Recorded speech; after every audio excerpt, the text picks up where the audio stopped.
Assalamualaikum warahmatullahi wabarakatuh. Perkenalkan, nama saya Diki Rahmat Prayogi dengan NIM H10512411105. Di sini saya akan menjelaskan konsep dasar graf, memahami simpul, sisi, dan jenis-jenis graf. Pada slide pertama di sini adalah definisi graf konsep dasar. Definisi graf adalah struktur matematis yang terdiri dari simpul not dan sisi HG.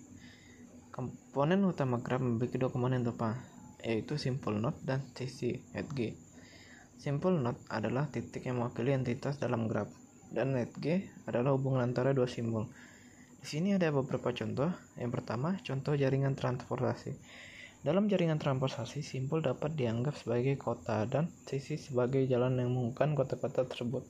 Yang kedua, ada contoh jejaring sosial. Dalam jejaring sosial, simpul mewakili pengguna, sementara sisi menggambarkan hubungan pertemanan antara pengguna. Pada contoh ketiga, contoh jaringan komputer. Dalam jaringan komputer, simpul adalah perangkat dan sisi menunjukkan koneksi jaringan antara perangkat-perangkat tersebut.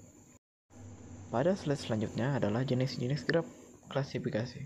Yang pertama, graf tak berarah. Sisi tidak memiliki arah. Contohnya, rute pengiriman barang. Yang kedua, graf berarah. Sisi memiliki arah tertentu. Contohnya, diagram alur proses. Yang ketiga, graf berpon. Mungkin adanya simpul yang dapat menghubungkan lebih dari dua simpul. Yang keempat, graf berbobot. Setiap sisi memiliki bobot atau nilai. Contohnya, peta dengan jarak. Yang kelima, graf lengkap. Setiap simpul terhubung langsung ke semua simpul lainnya. Contohnya, jaringan komunikasi kecil. Yang berikutnya adalah representasi graf metode. Yang pertama, daftar ketetanggaan atau adjacency list. Menyimpan daftar simpul yang terhubung ke setiap simpul. Efektif untuk graf jarang. Yang kedua, matriks ketetanggaan. Adjacency matrix. Matriks dua dimensi yang menunjukkan hubungan antara simpul. Efektif untuk graf padat. Yang ketiga, daftar sisi atau HG list. Menyimpan sumber sisi dalam bentuk pasangan simpul. Digunakan untuk algoritma tertentu. Yang keempat, perbandingan representasi. Kapan menggunakan masing-masing representasi berdasarkan jumlah simpul dan sisi. Pada slide keempat, yaitu definisi pohon struktur khusus. Karakter dan struktur pohon. Yang pertama, pohon sebagai graf khusus. Pohon terhubung tanpa sekuat yang menjadikannya unik dalam struktur graf. Yang kedua, jumlah sisi pada pohon. Jumlah sisi atau HG selalu n-1 untuk n simpul nodes. Memastikan hubungan yang efisien. Yang ketiga, tidak ada siklus. Pohon tidak memiliki siklus sehingga hanya ada satu jalur antara dua simpul yang menggunakan navigasi.